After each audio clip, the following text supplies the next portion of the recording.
This meeting of full council at Bletchley and Fenny Stratford Town Council here at Newton Lees Pavilion on the 30th of January 2024. I am Nathaniel Kelly Wilson. I am chair of the council and I will be chairing this meeting. Before we start, there are some housekeeping points to note. We are not expecting a fire drill this evening, so if the fire alarm sounds, please leave as quickly as possible. The fire exits are located at either end of this room. The toilets are available in the vestibule behind me. Please could you turn off your mobile phones or put them to silent. We want everybody to be able to hear, so please respect whoever is speaking by not chatting amongst yourselves this evening. Also, you should be aware that the meeting is being recorded and the recording may be streamed on our social media channels. Are there any residents who wish to speak this evening? No, there aren't. This is a formal meeting and it will be conducted according to our standing orders. This means that members of the public may only make representations during the public session only and may only speak once for a maximum of 3 minutes. This is to allow us to complete all of our business. I just want to say to the councillors this evening that we've got a lot on the agenda. I will ask people to try and limit the amount of times they speak this evening if they can do, and of course we do not need people to make the same points more than once. Thank you. Okay, on to the first item of the agenda, which is to note councillors' apologies for absence. Yes, we've got apologies from Councillor Graham, Councillor Brown, Councillor Hayes, Councillor Hussain, which he probably wouldn't so far. Councillor Sebrecht is here remotely, but obviously he's had to submit apologies because he won't be able to vote on anything. And finally, we've got apologies from Councillor Palmer. And I would like to ask Council on this occasion to accept Councillor Palmer's apologies for reasons which I've notified you all about via email, but everybody else should just be noted. Okay, so I'm going to move that Councillor Palmer's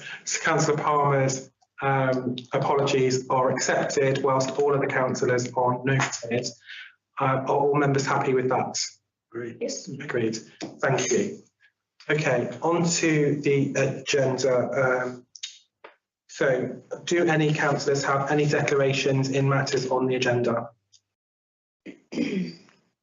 No, there is an item for employment and land 2 and 3 Newton Lees, which I will be declaring that I obviously live in Newton Lees. It is not a pecuniary declaration in my view, because it is not anywhere near my house, but I would like members to note that. Can I note the same, please? So they are noted.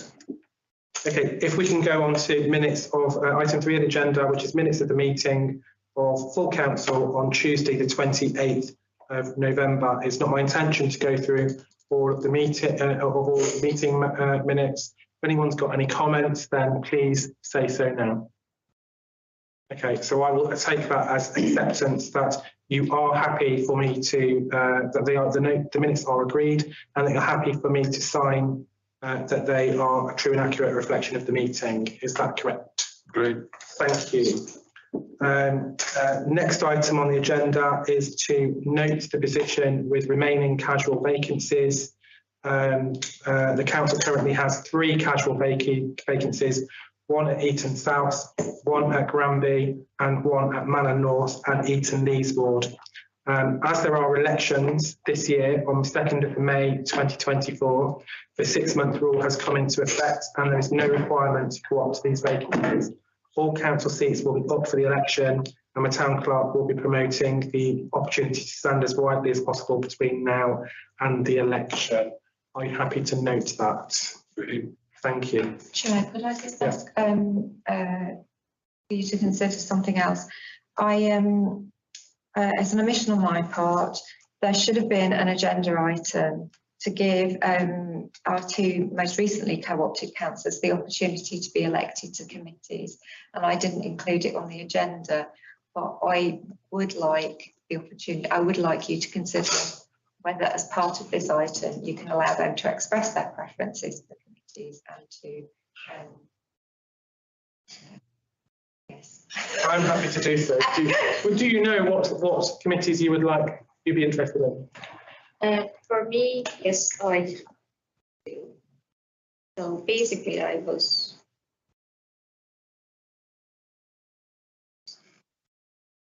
think community. Good choice.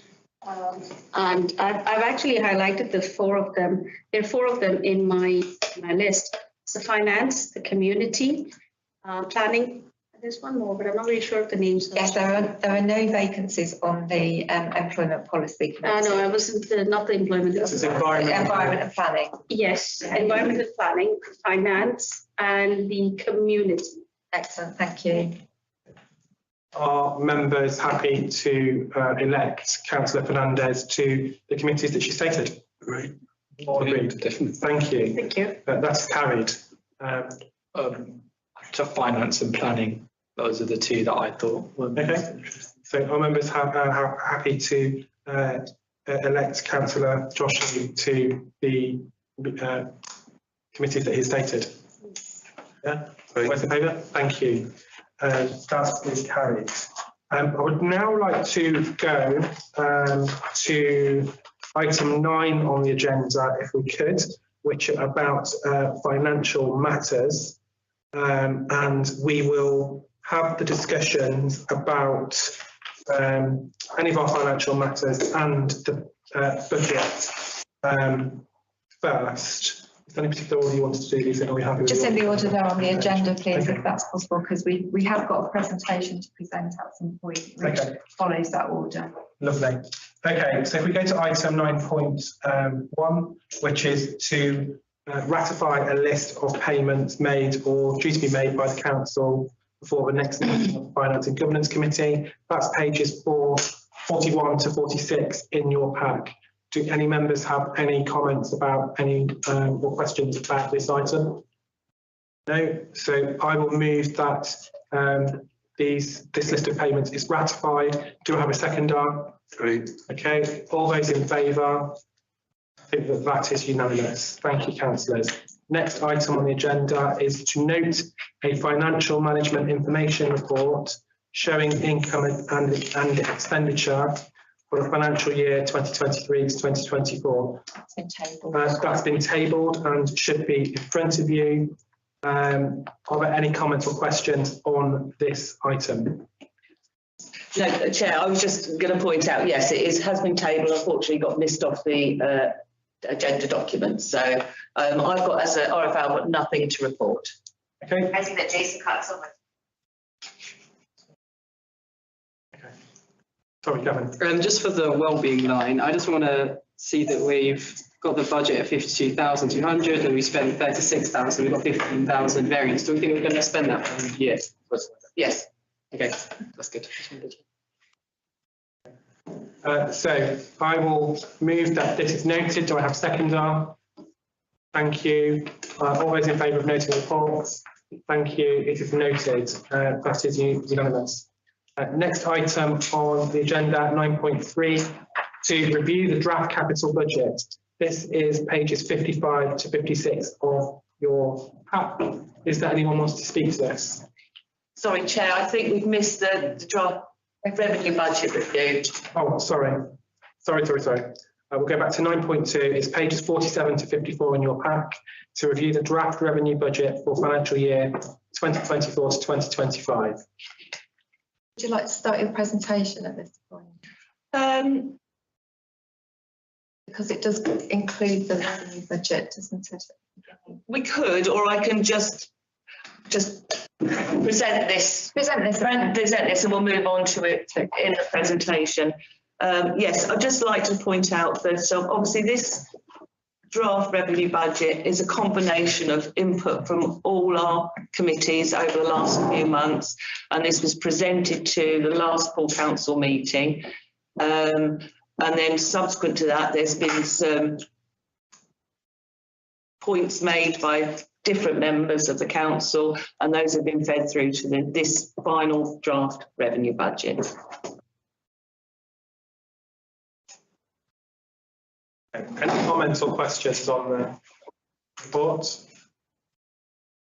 No, any comments on the budget at all? I was Trevor? I'd like to talk about my favourite thing, which is the wellbeing activities. This is also jumping ahead a bit just to the medium financial term plan, and I'm really pleased to see that the wellbeing's had it's a bit of an increase every year percentage wise, but not an increase between 23 and 24 and 24 and 25. Just thinking if we're getting more people going for those wellbeing offers, just want to know if there was a reasoning behind that or. Yeah, I think the reasoning, if I can interject, I think the reasoning we've only allowed for inflation because council has capped the counselling, and we're not anticipating an increase in the number of and the uptake of swimming. So that's the reason why it's pretty much stable. Okay, that's fine. Any other comments or questions? No. Did you want to go on to your presentation now? Is there anything else? Or do you want to agree this item first? No, approval's coming later because I don't feel that you can approve the budget until we've been through the capital and the Sycamore Buildings project. So there's a separate item to approve it. So at this stage, you're asking questions and reviewing it, and we're coming on to approve later. So we have reviewed that. We'll go on to the next item, which is to review the draft capital budget, which is pages 55 to 56 in your pack. Would you like me to say something on this point? Yes. I know it perhaps will be repeated in the presentation, but just as a brief resume. So obviously, we're specifically looking at the rolling capital programme for next year. Now, the balance brought forward will depend upon the final figures for spend this year. But at the moment, I'm saying we're going to take forward a budget of just under 550,000. Now, next year, we're anticipating increasing our contribution from revenue to 158,000. In terms of expenditure, we allow £6,000 a year for kind of general cyclical maintenance on our buildings, and the same applies to the War Memorial. I've allowed for a light refurbishment for the Albert Street toilets. That's been taken out of revenue as well. And we've allowed 8,000 for recommendations to be implemented from our carbon audit. But the big item, obviously, is we're anticipating spending 500,000 from the rolling capital programme for our Sycamore Build project. I think at this point it would be really useful if we could share the presentation, please, John. Yeah.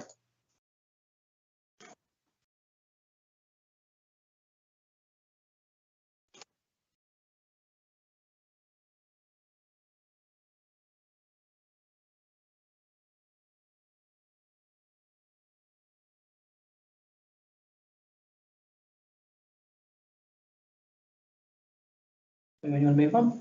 Yeah.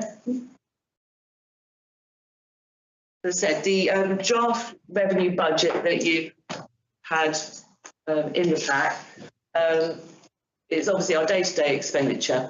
Now, obviously, next year we have had an increase in tax base, a substantial increase. The draft revenue budget shows a preset requirement, therefore, at 1.234427. Which is equivalent to a Band D equivalent of 202.16, which is a percentage increase of 4.97%, which is relative to the current inflationary rates. And those are the recommendations of the Finance Committee. We have skipped over the minutes of the Finance Committee because I think we're going to note those later, but contained within them is a recommendation from the Finance and Governance Committee that these are the figures that they recommend to full council for consideration. So that needs to be noted because the budget is on the agenda as a separate item. Okay. Okay, next sheet.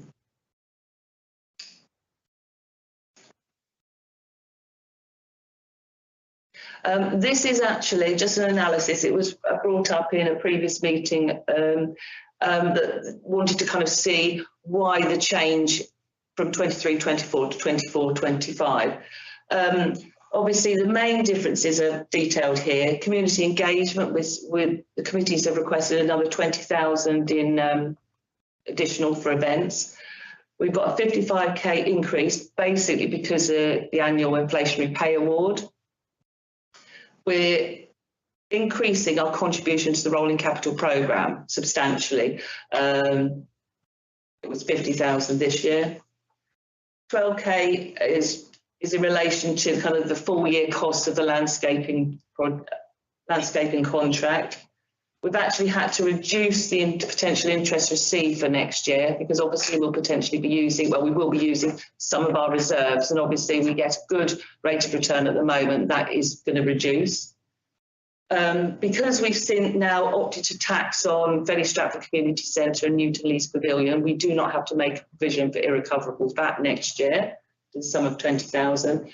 The revenue budget, as you can see, the 8k from Albert Street toilets, that spend's now gone into the capital programme. Community grants is reduced by 5,000 because we've not got any specific events like the Jubilee or the coronation from this last year.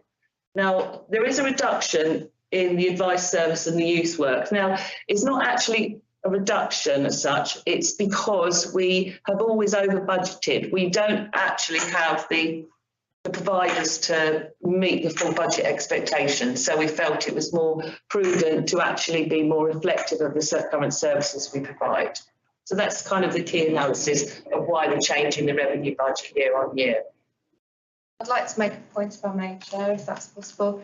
Looking at support service and the contractual annual pay award, the council has no alternative because the council has chosen to be a Green Book employer and to abide by the recommended local government pay provision. The council has no choice but to make give staff an increment every year, which is not an increase in salary, it's a cost of living increase, and that's what's reflected in the budget. It's also very important to remember, for those who are not on the Employment Policy Committee may not be aware of this, that the local government pension scheme, which all staff are joined to, has a very high rate of employer contribution, and that's why there's that large sum, £55,000, and that's why it is. It's I just want to make that really clear.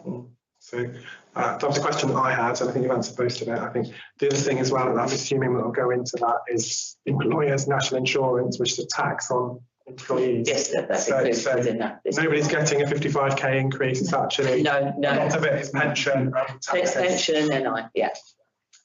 Okay. Does anybody have any questions or comments on this slide before we move on? No. Thank you. And I'm sorry, I'm repeating myself. It's basically a copy of the previous sheet you had. This is just obviously the proposed capital budget for next year as well. So yeah, next one. Now I just wanted to show you this because obviously we do carry substantial levels of reserves, general reserves, not ring-fenced or earmarked for any specific purpose. Now we have to carry a minimum reserve level and up to a maximum, and obviously our current projected balances fall within that quite easily. So I'm anticipating that's why we're moving another 150k from the general reserves to the rolling capital programme. So our total contribution to Sycamore Hall's building project will be 650,000 out of reserves. And even with taking 150k out of general reserves, we still fall within the minimum and maximum reserve level requirements. So those, just to be clear, if I may, those minimum and maximum that are shown on the screen, that's in line with our own reserves policy, but also with good practice within the sector and the advice that we've had. Next slide. And this is just a summary. Obviously, we'll be going on to the main Sycamore Buildings information in a minute. So obviously the single phase delivery of the Sycamore Buildings project, the costings at the moment are just at 1.562 million. So to summarise, we're funding 500,000 out of the rolling capital programme. That 150k we've already talked about from the general reserves, and then we're anticipating potentially a loan from the Public Works Loan Board of 750k. It does leave a balance of 162,000, but there are other funding sources, Section 106 funding, Milton Keynes Carbon Offset Fund, Community Ownership Fund, and there's other sources which we will talk about later. Thank you. Slide. And this is just a summary. This is just example loan options for borrowing 750,000. Obviously, as you can see, you can take that loan over any number of years. Obviously, the annual interest reduces depending on the length of time you take it over. The shorter the time period, the less interest, but obviously the actual capital repayments are substantially more, and obviously that has cash flow implications.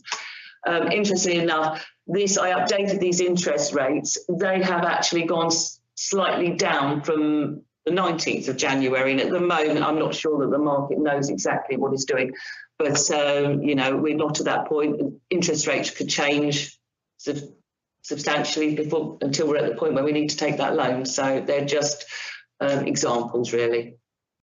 Thank you. Any questions on the interest rates or the actual loan period at this point? No? I think just to so that people can perhaps focus in on a particular line, we've previously talked about a 20 or a 25-year term for the loan as being compatible with the anticipated lifespan of being most compatible with the anticipated lifespan of the building.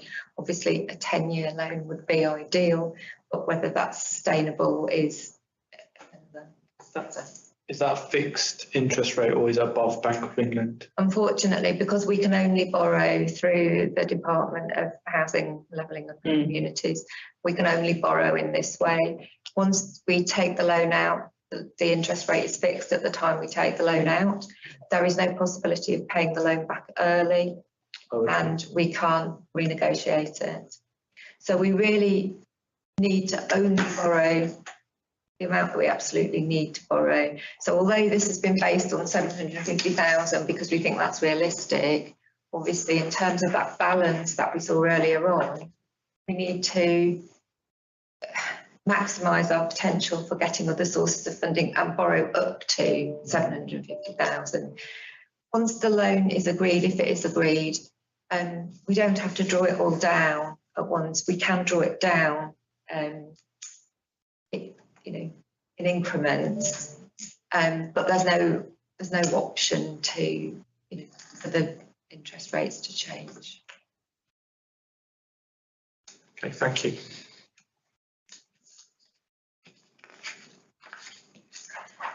So now I just thought it would be really good to have a bit of a reminder of where we're up to with the Sycamore Buildings project, and to answer any questions about that, because obviously this is a substantial investment and it has an impact on the budget, the revenue and the capital budget that you're going to agree in a minute. And I just really want everyone to have the opportunity to think about it. So for members who've only just recently joined the council, and for everybody else, just as a reminder, we acquired the building by community asset transfer in 2021. It's taken us until now to do surveys, to appoint an architect, to do some various different sorts of costing. And the last decision that was made and then we've applied for planning permission, and we had a long delay in the planning permission application due to the backs in the both buildings. But we've now got planning permission. And the last decision that came to council was whether or not to phase this project. And based on the high level costs, it was agreed by council that it was not good value for money to phase it, and therefore we try and go ahead with the whole thing in one day. So that's where we're at. So today, what we're asking you to do later on in the agenda is to approve professional fees that will enable us to prepare for going out to tender and for procurement. And until we go out to tender, we won't really know the definitive costs. And then, of course, we won't really know, because things happen once the tenders have been agreed. But in your pack, which we'll come on to, there's an explanation of the procurement we've done for architectural fees and for the other specialists like the quantity surveying, structural engineering, mechanics and electrical stuff, and so forth. We think we've done a really comprehensive job, but there may be some additional land searches that are needed for the ground searches for the utilities at the front of the building, where we know we've got things we need to probably get more details there. So if you approve going ahead with those professional fees tonight, that timetable there is the indicative timetable of the project, if we get the money to do the project and if everything goes according to plan. So you can see the different phases. From tonight, it will be 12 weeks up to when we've got all the information we need to confirm the tender details. Then we'll be going out to tender. We've got tender period, tender assessment, contract appointment, a bit of mobilisation for about 4 weeks, and then once the build starts, it's 26 weeks from there. So if that timetable follows through, the build would start in August and would be potentially finished in January. Any questions? Indicative timetable. Just one question, just around the timing. On the 28th of April, council sign off of above and tender above and tender goes live. That doesn't quite make sense in that sense. Right, but yeah. Also the date of it, given if there's any sign-off that's needed, are we talking full council, or are we, the date of it seems problematic for that. The date is not the exact date. Those dates are the week, that week. They're all, I think I did it on Sundays or something ridiculous. Yeah. That was, so it's not a date of an actual council meeting, and it is an indicative timetable, but it's that kind of week in April. What's your concern? The week before the elections, yeah. So the concern that decision is purely about signing off the specifications. Okay. It's not are we going ahead with the project, are we not going ahead with the project, because so far council said it's going ahead with the project. Tonight we're agreeing the next stage of the project. On that occasion you'll be agreeing whether you feel the specifications are right and are we ready to go out to tender. That's what you're agreeing in April. Okay. So I regard that as business as usual, even though it is just before the elections, because this is a project we've been working on since 2021 and it's 3 different phases. So, it's a matter for you if you feel that you can't make that decision in April, but my advice is that what you are deciding on is going out to tender. That's all you're deciding on in April. Are the documents that you've secured by the experts that if you approve them tonight, are they sufficient for the specification to enable you to go out to tender? Thank you. Slide, please. Now, thinking about pre-election period, there are things we do need to consider, definitely.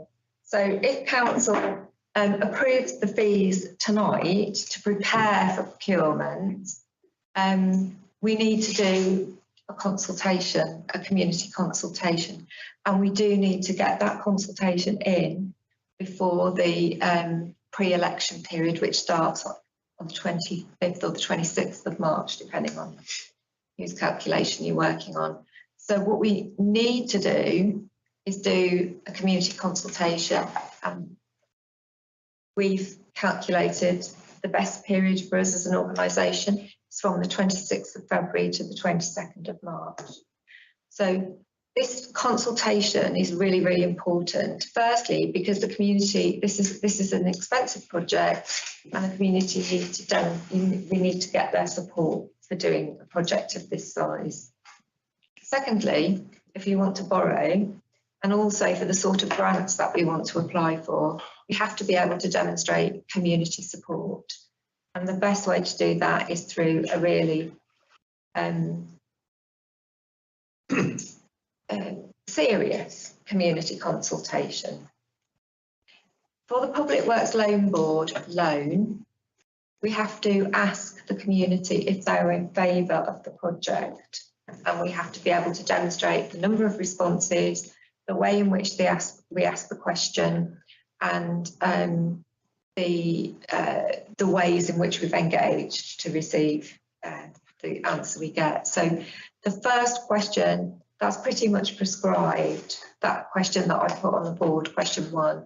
So you have to ask the community if they're in favour of the project or not. The second question is a requirement of the Public Works Loan Board if the borrowing is going to increase the precept. So is the borrowing and the repayment of the interest going to increase the precept? And if it is, we have to make that calculation, and we have to include that in a question that we ask the community. Now, my understanding of that is technically we have to ask that question about the repayment of the loan, the interest on the loan. However, the wider question, and it may be that actually we don't need to increase the precept to pay back the interest. But I think we have to be, so that's the sort of strict position, but because the community are going to have to pay for the new building and its use, we've got to ask them, and that's potentially going to increase the precept. So we've got to ask them about whether they're prepared for the precept to increase for the benefit of this project. So it's not, this consultation isn't completely straightforward, because we've got to put the case and help people to understand why the council wants to do this, what the benefits are to the community, and what could potentially not be done to mitigate, or what could be done to justify. So it's a big piece of work for us to do. Any comments or questions on this? No. And that is why, as one of the agenda items, we've asked for some additional resource for the council staff to undertake this consultation. We feel that we need to have a paper newsletter go to every house during the consultation period that asks the questions, which means we will need to reschedule our newsletter delivery. And we've scheduled that in, subject to your agreement. We've consulted some people who are adept at managing communications of this sort in our sector, and in your pack there is a quotation. We're also waiting for quotations, I think, from two other agencies that we're dealing with. We don't want to spend a lot of money on the consultation, obviously, but the staff team has limited resources and there's quite a lot of work to do. And also we feel that we need some expertise in the way that we do the consultation, so that we are sure we are doing it fairly and in an unbiased way, and that the message is being presented in an appropriate way to the community. And therefore we think we need somebody external to the council to look at that and say, yes, that's appropriate or appropriate. That's the end of the presentation. Okay, thank you. I think the point to add to that as well, if the consultation is unsuccessful, we've signed up to take responsibility for a building that, actually is not in a good state. So we want the consultation to be successful, and we need the community to understand why that investment in the local community building is needed. Okay, we can go on to the next item of thank you for that presentation. We can go on to item 9.4, page 57 to 65. There is a table which summarises costs and recommendations for a number of different services. I would ask members to note that on this table you will see that the values of each contract have a pink background. This means that the information is confidential. If members want to discuss the numbers, then I feel that what we would have to do is go into a confidential session in order to do that. Sorry.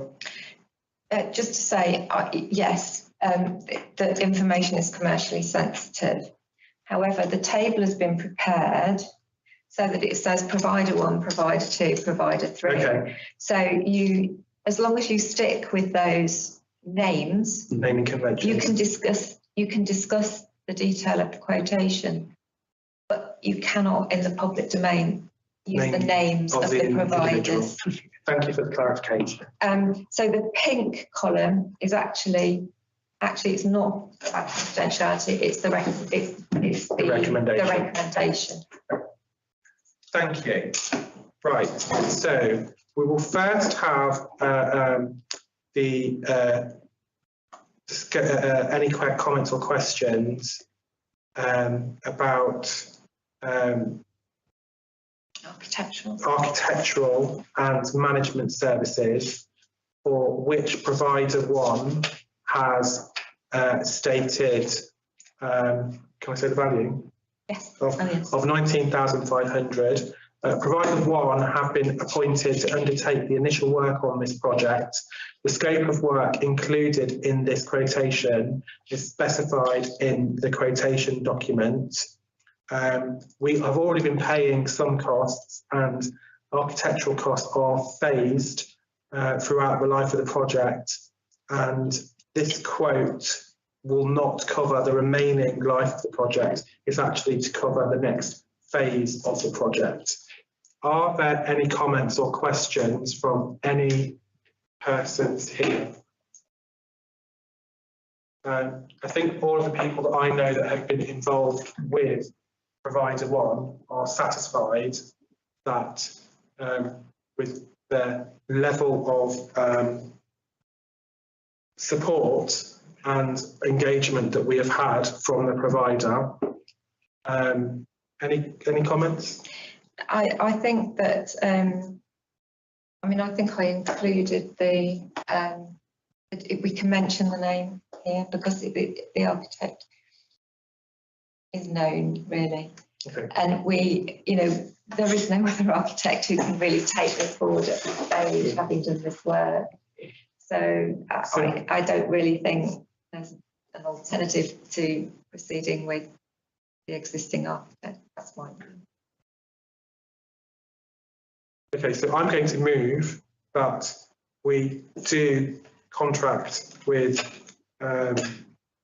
Centre Obi Architects for the sum of 19,500.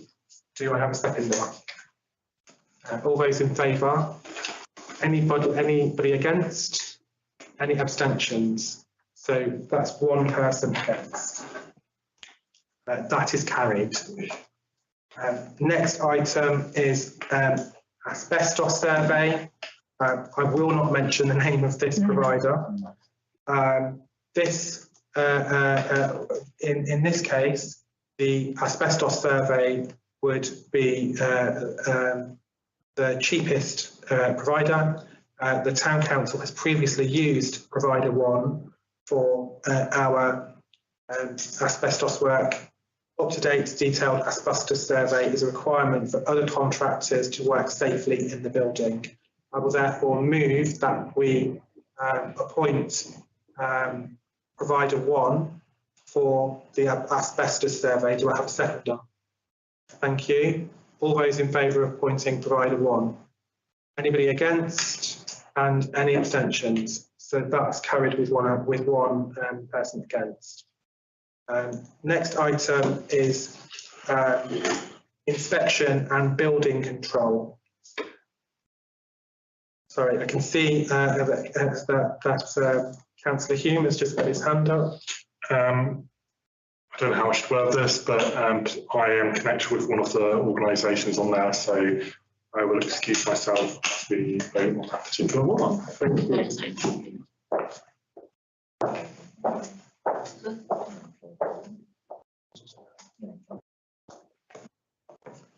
Okay, so the next, we'll go through, talk about inspection and building control. In this, there have been 4 providers. In this item, provider 3 is the recommended provider and has put forward a fee which is substantially lower than all of the others. I can say the fee. Yeah. The fee is £1,036.80, with the fee being split as follows: plan and design phase £345.60, and inspections construction phase £691.20. The original submitted fee was £864, including VAT. Due to this fee being significantly lower than the next lowest, this was queried with provider 3, and the fee was adjusted to the amount I've just stated, which allowed for additional site inspections associated with the thermal upgrade to the roof structures, amendments to drain runs, and to the small extension.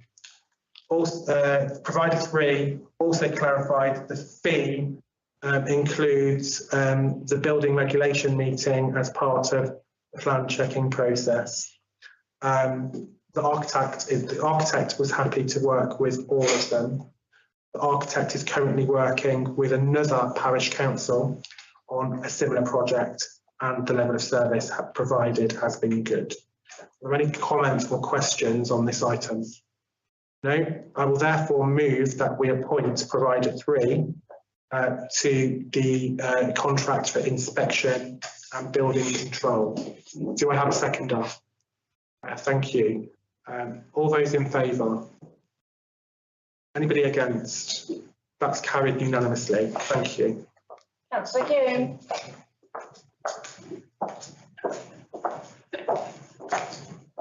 Don't tell him he can't come back in. The next item on the agenda is for mechanical engineering and plumbing services.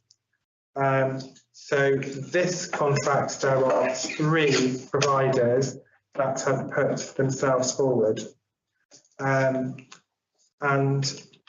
it's been the architect has stated that although it's not essential, it would be preferable to have the same company doing both the survey and the design, as this avoids the possibility of a consultant blaming the issue on the quality of another consultant. We do have a recommendation, which is for provider 1. The total value of this is for £20,942.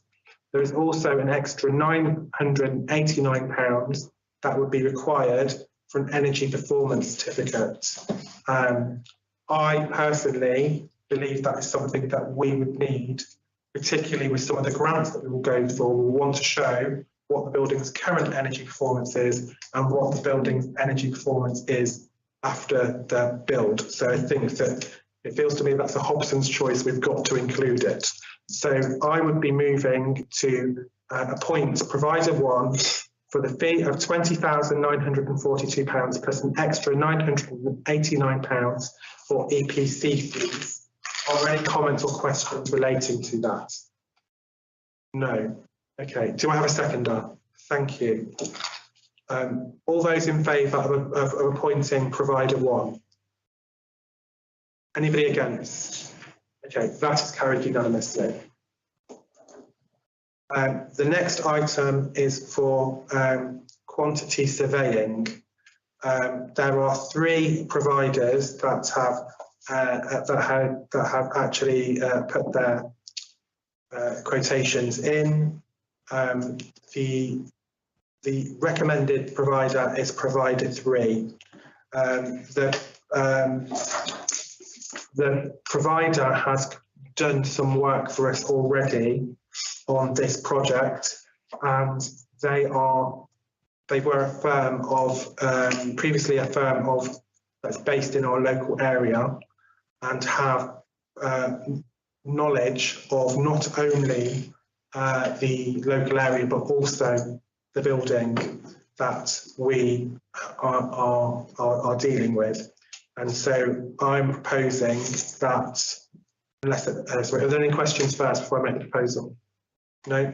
I'm proposing that we would appoint provider 3 to the contract of quantity surveying for the value of £14,300. Do I have a seconder? Thank you. All those in favour? Thank you. Anybody against? Okay, that is unanimous. Thank you. Next item is structural and civil engineering, and there are 3 providers who have stated that or put forward an estimate. The recommendation is to go with provider 2. The provider, the architect has worked with this organisation before, and in this case, they actually visited the building prior to submitting their fee proposal. So we know it's not just based on desk research. They've visited the building.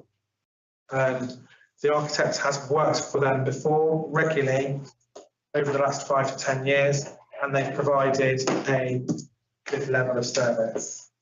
I'm therefore going to recommend that we appoint provider 2 for the value of £4,400. Do I have a seconder? Thank you. Anybody, sorry, all those in favour? Anybody against? Okay, that is all carried unanimously. Okay, that completes all of their contracts for the Sycamore Buildings project. We'll now go on to 9.4b, which is fundraising and community consultation. The first decision is to approve in principle the procurement of independent services to work with the council on the preparation of funding and grant applications. Is there anything you wanted to say to this? Yes, we haven't, we're not at the stage yet of doing this work, but some of the grants we would like to apply for, particularly if we can apply for the, what's the name of the fund that I always forget? Community Ownership Fund. They're highly competitive, and that's a central government funding. We feel we could benefit from some expertise in preparing that application. We want the best chance possible for getting funding from other sources, and spent. We're not at this stage yet, but I thought it was worth proposing this at this stage to get an agreement in principle, and then perhaps when we get to the quotation stage, that could be delegated to finance and government. I don't know if you all won't know this, but I'm a member on this council that has been involved in capital build projects before, and it is very common for when you're dealing with large funders that you use independent fundraising consultants, and they will want information like they want you to segment the kind of diversity of the area. They want you to kind of talk about kind of how the area is made up, what the level of deprivation is, and the requirements change all of the time. I personally do not think that such specialist information we can't be on top of within the council. So I would be recommending myself that we would go forward with an independent fundraising consultant and to ask the officer team to come back with some quotations which we can further discuss. So I will move that as a proposal. Do I have a seconder? Thank you. All those in favour of that? Anybody against? I think that is carried unanimously. And does that include delegating quotations to the finance? Could members all indicate if they are happy with that being delegated to the Finance and Governance Committee? Yes, I will take that as the members. It can come to full council if it fits in with the meeting timetable, just to give us options. Okay, next item on the agenda is 9.4B2, which is to undertake community-wide consultation on the proposal to borrow. It says 740,000 here, but it's 750,000 from the Public Works Loan Board, and to approve changes to the council's planned timetable of printed newsletter publication to facilitate that consultation. Do any members have questions on that before we make a decision? Just to say that the newsletter that would have gone out in late March, early April, too close to elections anyway, probably. So we would do it at the beginning of this consultation, so it would go out on the 22nd of February. And then we'll do one after the other. So I will move that proposal. Do I have a seconder? Thank you, Terry. All those in favour of that decision? Anybody against? That is carried unanimously. And then the third item is to approve the procurement of independent services to work with the council on communications and consultation arrangements. Anything you want to say about this? There is a document in the pack which is from a provider we've worked with before, who's known to the council and who can do the work and has, because it's a very tight time scale to get it in before the pre-election period. And we've consulted two other. We've had interest. We've contacted a lot of other people. We've had interest from two. One of them, both John and I think, will drop out, although they haven't done so far. And I think, John, it's right to say that the other provider has not actually confirmed to us that he can do the work within the timescale that we require, but is still a potential. Is he? Yeah, potentially. It's got a bit quiet now. When I've got the ask for the extra detail, it's gone quiet. What we need. Yeah. So it may be that we're only left with the choice of one provider who can deliver within the timescale that we need, but we have made efforts to find other providers, and we are still making efforts. So I would like to move, so there is on page 223 of your pack, there is a proposal from a provider who we have worked with before. I will call them provider one. I will say that this came up in my one-to-one with the clerk last week. They've had the opportunity to, and I thought it would be an idea to actually ensure that we get specialist help with any consultation. And given especially that it is such an important decision with important ramifications for the community, we've had one provider, which is provider one, who's come back. It's in the region of the support is in the region of £5,000 plus VAT, but that includes unlimited support to the team on the strategy and a lot of some core services to look at how we run the community engagement process, to help us with developing any graphics or any content, to look at any surveys that we need to do, to work with our videographer to ensure that video assets are created.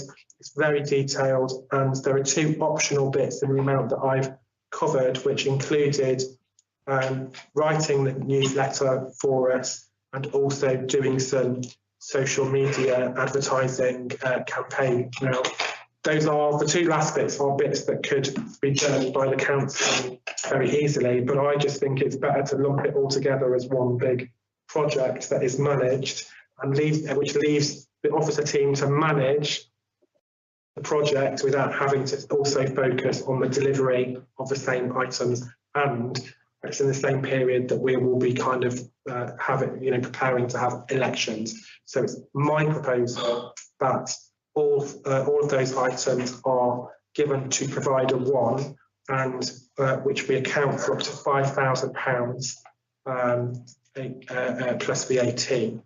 Do I have a seconder for that?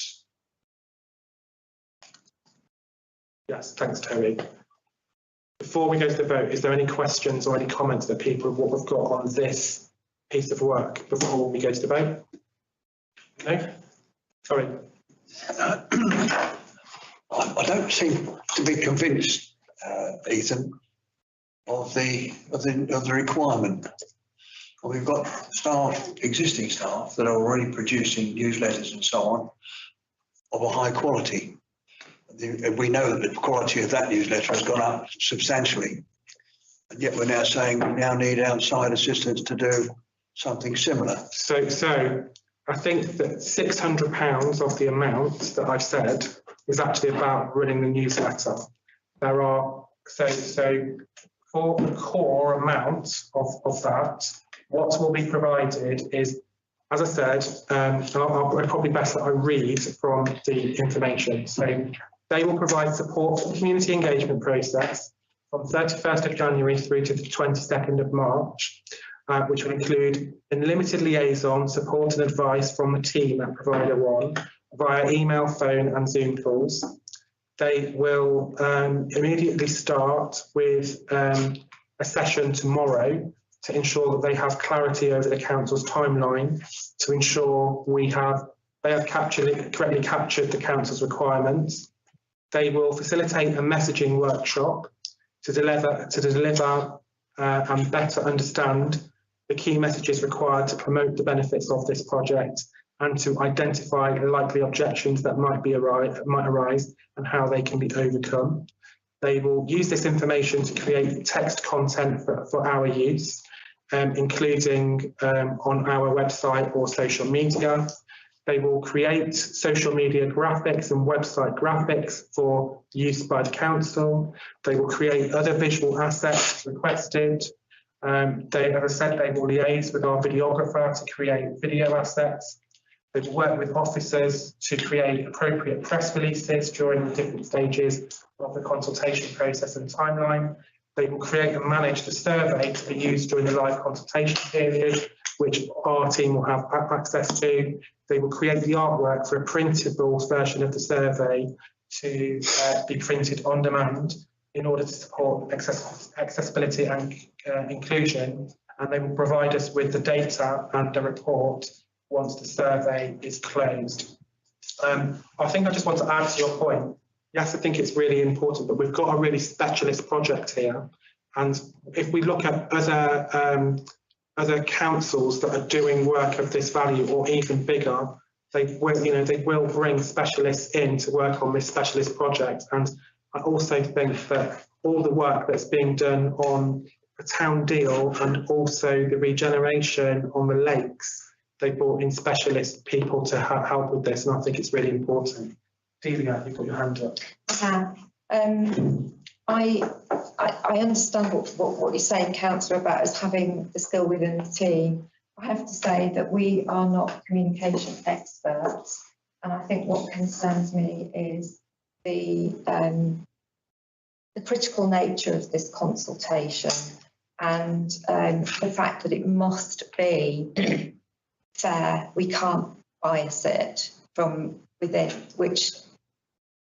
the staff team. It has to be fair and impartial. I'm not saying we can't do that, but that's one thing that I think needs to be borne in mind. The other thing that I would say is that I would ask you to think about capacity. The staff team have got an enormous amount of work on at the moment, as well as trying to deliver this project. We are working on the neighbourhood plan with very little support from elected members for good reasons. I understand why, but I'm just saying the burden is falling on the officer team. We don't have any spare capacity in the staff team for anything. Anything extra that we do requires us to come off key data, off business as usual and onto a project. We just don't have the capacity. We've got a team of staff where, you know, 4 of our staff are on landscaping full time. The rest of the staff are doing everything else. And we are working flat out. So we only need 1 person off sick, which we've had for the last 5 weeks. And that was, in fact, a key person who would have been involved in this project. And we just can't keep going. So we can do it, but what would you like us not to do whilst we do this? I think on just go. Was that someone with a hand up? Sorry. Can I just come back, Ethan? You mentioned the contract basically is from the 1st of January to the 31st of March. 31st of January. Sorry? 31st of January. Tomorrow. Of January. Yeah. But we don't have, that's the proposal, we don't have to start it tomorrow. No, I missed it. I thought it was the 1st of January. I thought, well, the 3rd of the year is already gone, but thank you. That's been finished, Chair. Okay, thank you. Provider 1 also comes with excellent references from 2 town councils, 2 parish councils, and Jackie Weaver herself, who does have the authority. So that, you know, I think that is a recommendation itself. Just as chair of the HR committee, on the employment policy committee, discussions around the resource levels, they're pretty tight at the moment, particularly with one member of staff who's been off for five weeks. So I would urge that we would go for this, so we can get this over the line without reducing our staff. And mine's also about the criticality of the need to get that consultation out and in a good shape. Yeah. So, do I have a seconder? Yes, thank you, Terry. Okay, all those in favour of this appointment? Anybody against? Right, I think that's unanimous. Thank you, everybody, on that.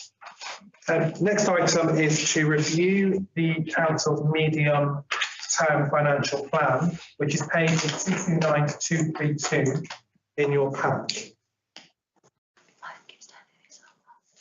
Would you like me to just? Yes, please. Yeah, just in summary, obviously the medium-term financial plan in this just covers a kind of projection for the next 5 years. It's very simplified form. You know, we're allowing for a 5% inflationary increase for the next 5 years. How realistic that is, I don't know. And at the moment, we're not increasing the council tax base. There is a potential for tax base next year increase, but we're keeping it the same level. And this is with no significant change in services provided. Okay, any questions or comments on that? No, so that is noted. Everybody happy to note that? Thank you. Item 9.6, which is to approve the revenue and capital budgets for 2024-25 and the medium-term financial plan. Is there anything you want to say about this? No, it's just what we've said. Yeah. So we'll take a vote on it. So I will move that we approve the revenue and capital budgets for 2024-25 and the medium-term financial plan. Do I have a seconder? Thank you. All those in favour of that? Anybody against? Any abstentions? No, so that is carried unanimously. Okay, next item on the agenda is 9.7 to set the preset for financial year 2024-25. That's pages 233 to 234 in your pack.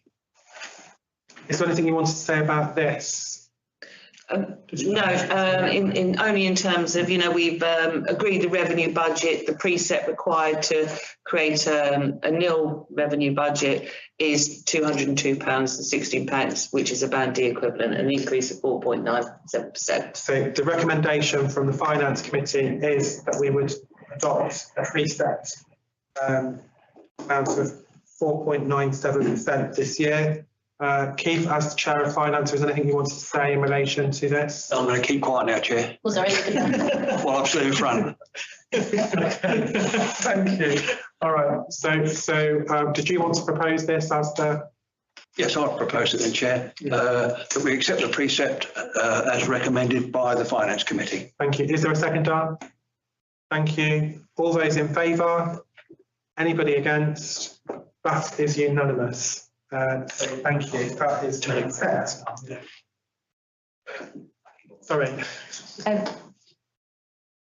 My colleague Alison is going to leave the meeting. She has an urgent matter to attend. Thank you. Thank you Thank you, for Chair. being here tonight. Thank you. Thank you. Okay, now we'd like to go back to item. Chair, can I just come in and just bring to the fore the amount of work that's been put into the budget. I mean, it's been put in over a considerable amount of time, particularly Alison, Delia and John, and the rest of the staff within their teams have put in the work. But 99% of the budget has been done by the staff. I think it's an actual first-class job. Thank you very much for the team for the work on the budget. Thank you. Okay, we'll now go back to item 6, which is to note the minutes of recent meetings of the committees. So firstly, 6.1, minutes of the Community Committee on Tuesday, 12th December, pages 11 to 12 on that pack. I will not kind of go through them. Everybody happy with those minutes? Thank you. I will sign those as a true and accurate. Sorry, I'll for noting. Sorry. Next item is 6.2, Tuesday 9th of January, Finance and Governance Committee. Everybody happy to note those? Recommendations have been covered already. Thank you. Next item is 6.3, minutes of the Tuesday of the Environment and Planning Committee, Tuesday the 16th of January 2024. Everybody happy to note those? Thank you. So that is the minutes completed. Item 7, to review and comment on planning applications due to be considered by Milton Keynes Council. 7.1, Wrights Vehicle Solutions, Dane Road, MK1 1JQ. Change of use from sui generis to B8 employment. Any comments on this particular application?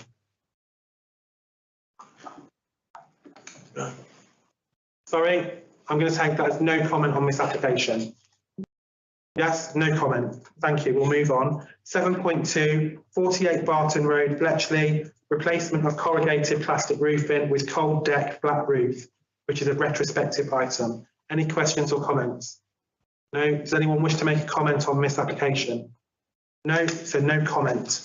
Next item is 7.3, 5 to 6 Ash Grove, Bletchley, proposed first floor extension to 2 commercial units, internal alterations and associated works. Any comments on this application? Thank you. So we will make no comment on this application.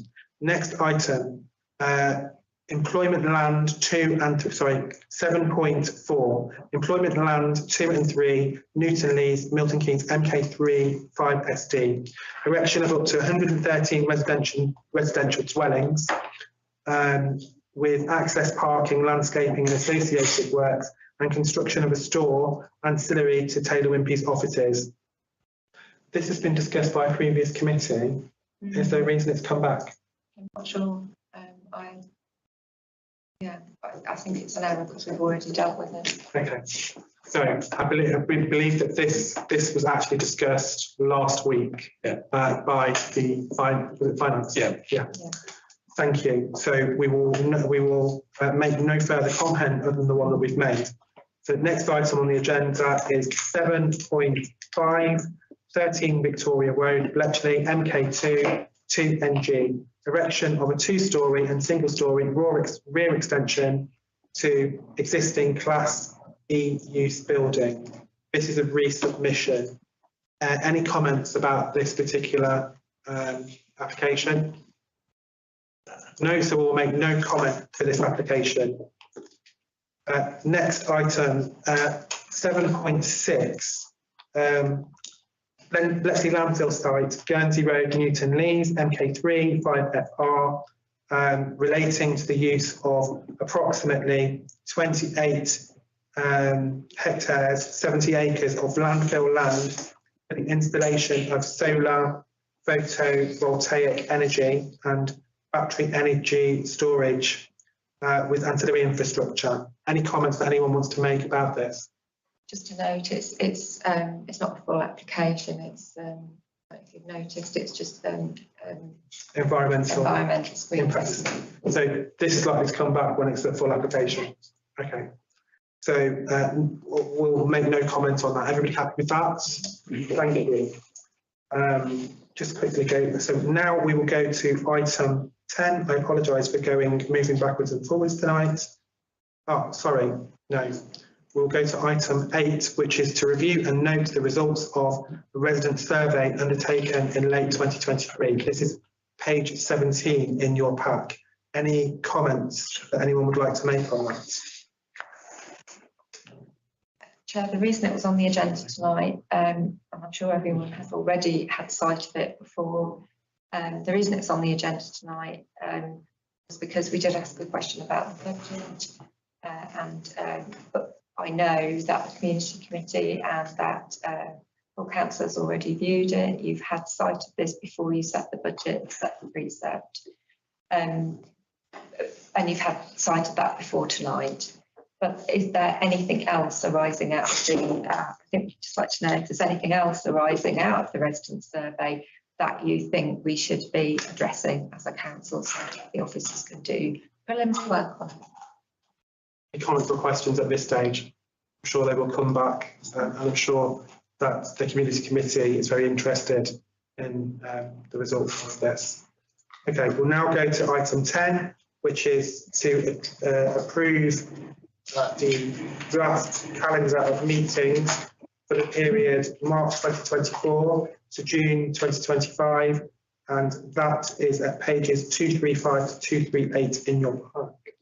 I wonder if I could speak to this, Chair. We've had to alter the draft calendar so far as we had it in light of the election, and I do take on board what Councillor Hume has said about being careful about council decisions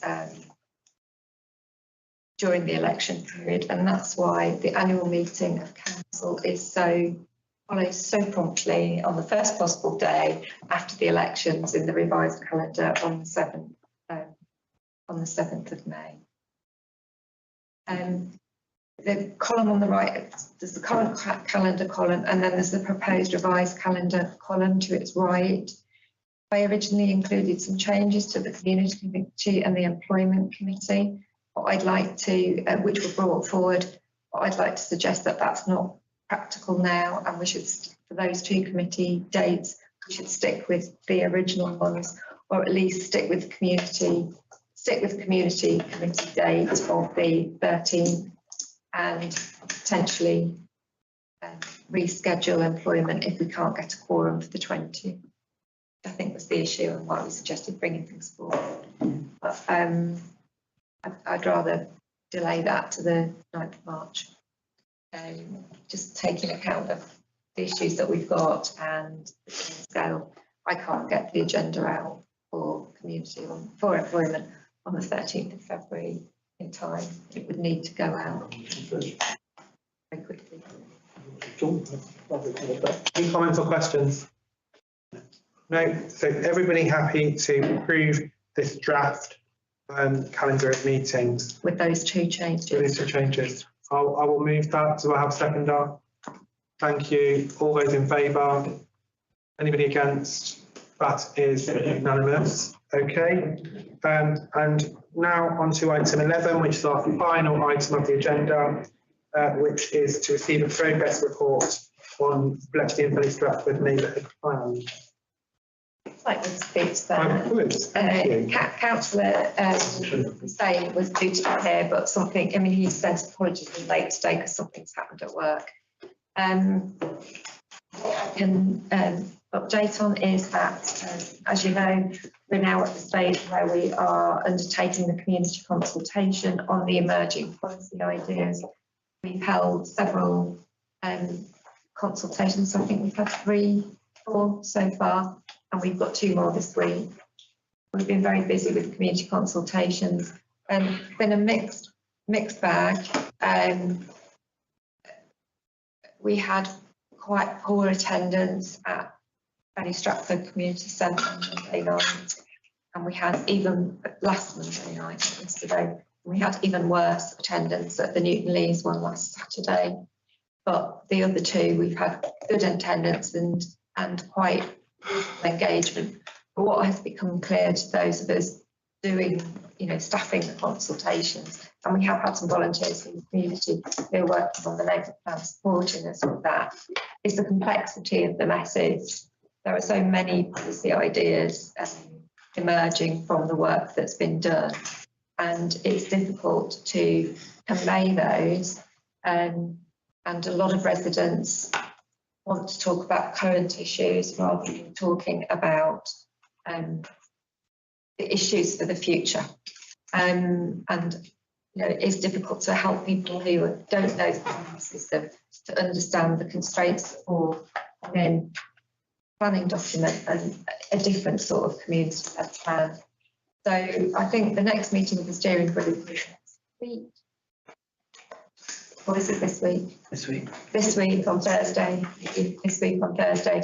So I think what we're going to be feeding back, steering group, is that consultation we've done, the online consultation and the events we've had are not sufficient. We need to do more in different ways. So that's something for the steering group to look at on Thursday.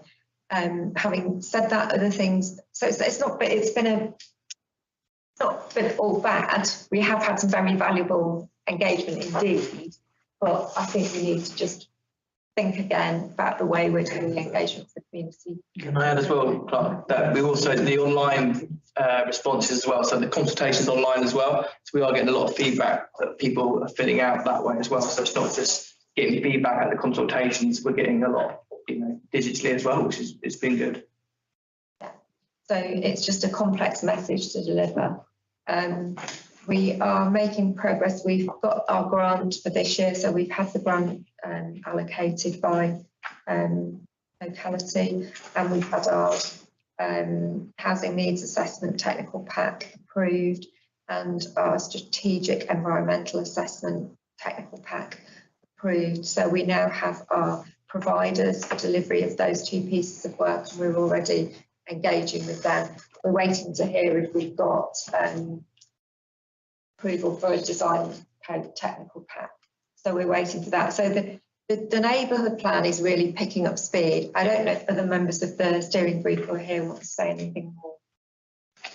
Anyone who wants to comment? I think that we just need to know that there are some councillors that have not attended any of the meetings, and I think it's really important that wherever possible, we want this plan to be in place, because it is the only way that in which we can influence what development is important in our community.